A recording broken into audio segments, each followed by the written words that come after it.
अस्सलाम वालेकुम नाज़रीन, लाहौर हाई कोर्ट का एक बड़ा फैसला सामने आया जिसमें पाकिस्तान तहरीक इंसाफ के जो अरकान कौमी असम्बली मुस्ताफ़ी हुए थे और जिनके बारे में स्पीकर ने पहले कहा था कि फर्दन फर्दन उनकी वेरिफिकेशन की जाएगी, लेकिन बाद में तमाम इस्तीफ़े एकदम मंजूर कर लिए गए। उस पर लाहौर हाई कोर्ट का एक बड़ा फैसला सामने आ गया जिसमें कहा गया है कि अब फर्दन फर्दन हर फर्द की तहकीक की जाए, वेरिफिकेशन की जाए, उसके बाद ही तहरीक इंसाफ के इस्तीफे मंजूर किए जाएं। क्या मामलात कौमी असम्बली की तरफ जा रहे हैं और पार्लियामेंट में अब मामलात तय होंगे, क्योंकि जो मुज़ाकरात का अमल पाकिस्तान तहरीक इंसाफ और अपोजिशन के दरमियान जारी था वो तकरीबन डेडलॉक का शिकार हो चुका है। और इस वक्त खबरें ये गर्दिश कर रही हैं कि शायद पार्लियामेंट के अंदर तमाम सियासी जमातें मुल्क में आम इंतखाबात के हवाले से और सियासी बहरान को हल करने के हवाले से किसी नतीजे पे पहुंच जाएं। लेकिन क्या हुकूमत में शामिल जमातें, PDM और स्पीकर कौमी असम्बली इस बात पर राजी होंगे कि इमरान खान साहब के अरकान असम्बली की वापसी हो जाए? और उसके लिए कानूनी तरीकाकार क्या होगा, क्योंकि बाज़ हलकों के अंदर इंतखाबात हो चुके हैं, जिन हलकों में इस्तीफे दिए गए वहाँ इंतखाबात हो चुके, और जो जहाँ पे इलेक्शन नहीं हुए थे वहाँ पे अब हाई कोर्ट ने कहा है कि वो जाकर अपने अपने इस्तीफ़ों की तस्दीक करवाएंगे। दूसरी तरफ नज़र ये आता है कि राजा रियाज जो इस वक्त अपोजिशन लीडर हैं उसको हटाने की पाकिस्तान तहरीक इंसाफ कोशिश करेगी, लेकिन क्या ये कोशिश कामयाब हो पाएगी या नहीं हो पाएगी? क्योंकि जब तक पाकिस्तान तहरीक इंसाफ और हुकूमत मिल बैठ कर मुस्तकबिल के लाएअमल इलेक्शंस के हवाले से कोई कंसेंसस पर नहीं पहुँचते, उस वक्त तक हालात जो हैं वो बेहतर होते हुए दिखाई नहीं देते। लाहौर में जमान पार्क के बाहर पुलिस की भारी नफरी मौजूद है। इमरान खान साहब के घर की तलाशी लेने के हवाले से सर्च वारंट हुकूमत पंजाब ने हासिल किए हैं, लेकिन क्या हुकूमत पंजाब और पंजाब पुलिस उन अफराद को पकड़ने में जिनके बारे में दावा किया जा रहा है कि कुछ ऐसे दहशतगर्द अनासर जो हैं वो जमान पार्क में छुपे हुए हैं, उनमें कामयाब हो पाएगी या नहीं हो पाएगी? क्योंकि इमरान खान साहब से पहले जब मुज़ाकरात हुए, बातचीत हुई लाहौर पुलिस की, तो उस वक्त ये कहा गया था कि उनके ज़ाती मुआवज़ों में कुछ ऐसे लोग हैं जिनकी सिक्योरिटी क्लीयरेंस दरकार है, जिस पर पाकिस्तान तहरीक इंसाफ ने इस बात का वादा भी किया था कि वो उनकी सिक्योरिटी क्लीयरेंस करवाने के लिए वो तैयार हैं। लेकिन फिर मामला बिगड़ते चले गए। इमरान खान साहब की इस्लामाबाद में गिरफ्तारी हुई, उस गिरफ्तारी के बाद पाकिस्तान तहरीक इंसाफ उनकी वेरिफिकेशन करवाने को तैयार नहीं है। अब गोया मामलात अब भी वहाँ पे भी डेडलॉक का शिकार हैं, और जो कुछ लोग 9 मई के हवाले से कहा जा रहा है कि वो वाक़यात के अंदर मुलव्वस जो अफराद थे उन्हें भी बाज़ तहरीक इंसाफ के रहनुमाओं की पुष्ट पनाही हासिल है।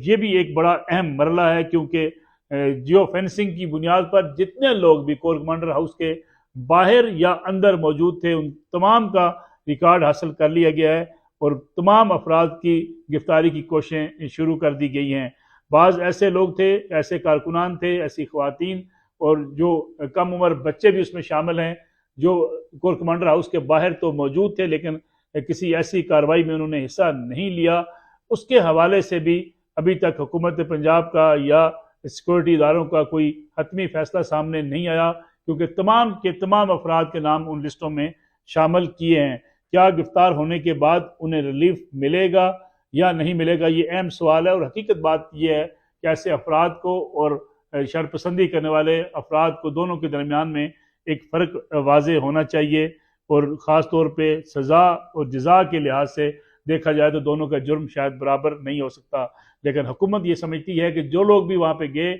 उन्होंने खिलाफ वर्जी की, उन्हें रोकने की कोशिश की गई, लेकिन उसके बावजूद उन्होंने जाकर फौजी अफसरान के घरों पर हमले किए और पूरे मुल्क के अंदर ऐसे वाक़यात हुए हैं जिसकी वजह से सख्त तरीन एक्शन लेना पड़ा है।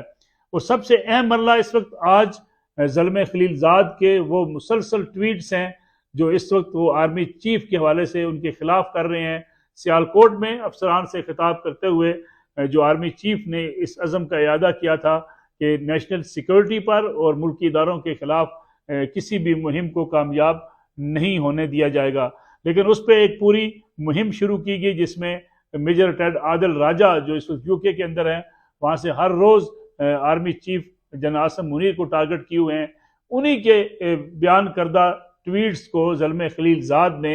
जो रिपोर्ट किया है और पाकिस्तान के अंदर इवन इमरान खान साहब की एहलिया के हवाले से और इंसानी हकूक़ के हवाले से उन्होंने आवाज़ उठाने की बात की है। पाकिस्तान में शदीद तशवीश पाई जाती है ज़ल्मे खलीलजाद के इन ट्वीट्स पर, इन बयानात पर, कि किस तरीके से एक शख्स जो ना किसी अमेरिका में किसी ओहदे पर फायज है, ना उसकी कोई जिम्मेदारी है, बल्कि माजी में भी उसके हवाले से जहाँ जहाँ उनकी जिम्मेदारियाँ रही हैं उनका किरदार कोई बेहतर किरदार नहीं रहा, लेकिन वह पाकिस्तान के मामलात में ना सिर्फ मुदाखलत कर रहे हैं बल्कि आर्मी चीफ को बराह रास्त निशाना बनाए हुए हैं। फौज के अंदर भी इस बारे में शदीद तशवीश पाई जाती है और इस बात का मुतालबा पाया जाता है कि अमेरिका से पाकिस्तान को अब शदीद एहतिजाज करना चाहिए और ज़ल्मे खलीलजाद के ट्वीट्स अब नाकाबिले बर्दाश्त होते चले जा रहे हैं। और जो ख़ास तौर पर लैंग्वेज इस्तेमाल की गई है, जिस तरीके से आर्मी चीफ ने जो कुछ खिताब किया वहाँ गुजरांवाला में, उसको मिस रिपोर्ट करके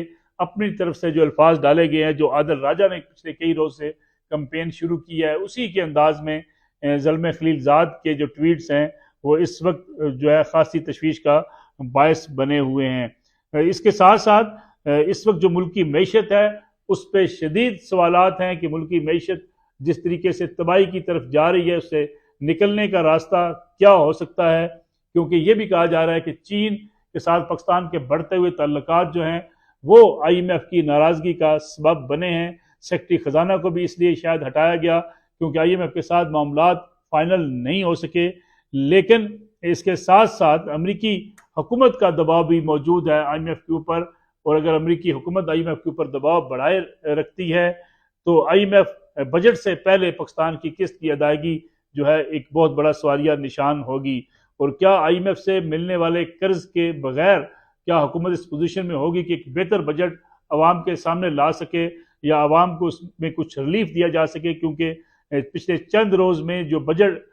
जो पेट्रोलियम मसनूआत की कीमतों में कमी की गई उस पर भी IMF की नाराज़गी अपनी जगह पर मौजूद है कि ये जो बजट खसारा होगा ये कहाँ से पूरा किया जाएगा। चीन की तरफ से माली मामलत का सिलसिला जारी है, लेकिन IMF के पास जाए बगैर पाकिस्तान के पास कोई रास्ता अभी नहीं है कि पाकिस्तान इस माशी क्राइसिस से निकल आए। बाज़ माशी माहरीन ये समझते हैं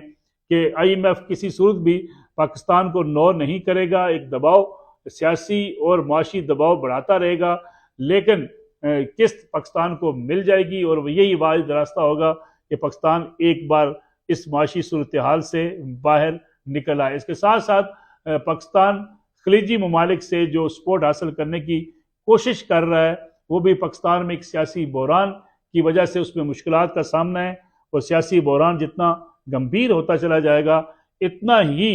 चीन हो या खलीजी ममालिक हो या IMF से बातचीत हो उसमें रुकावटें आती रहेंगी। अब नए सेक्रेटरी ख़जाना और वज़ीर ख़जाना का वाहिद टारगेट ये है कि बजट के मौके पे बेशक जो है IMF की तरफ से बजट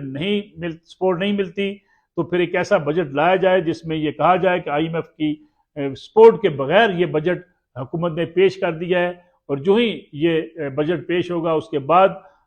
IMF से मिलने वाले पैसों के साथ जो है वो पाकिस्तान की इकानमी को कदरे सपोर्ट मिल सकती है, लेकिन ये कुछ देर पा सपोर्ट नहीं होगी। पाकिस्तान को बहरहाल कुछ बड़े फैसले मैशत के हवाले से करने होंगे जो ना माजी की हुकूमत इमरान खान साहब की हुकूमत कर सकी थी, ना मौजूदा हुकूमत उस तरफ जाती हुई दिखाई देती है, और बड़े फैसले जो हर जमात के सियासी मंशूर के अंदर शामिल था कि हर किस्म की आमदन पर टैक्स लगाया जाएगा, लेकिन पाकिस्तान की तीनों बड़ी सियासी जमातों ने अपने मंशूर में इसको रखने के बावजूद उस पर कोई पेशरफ्त नहीं की।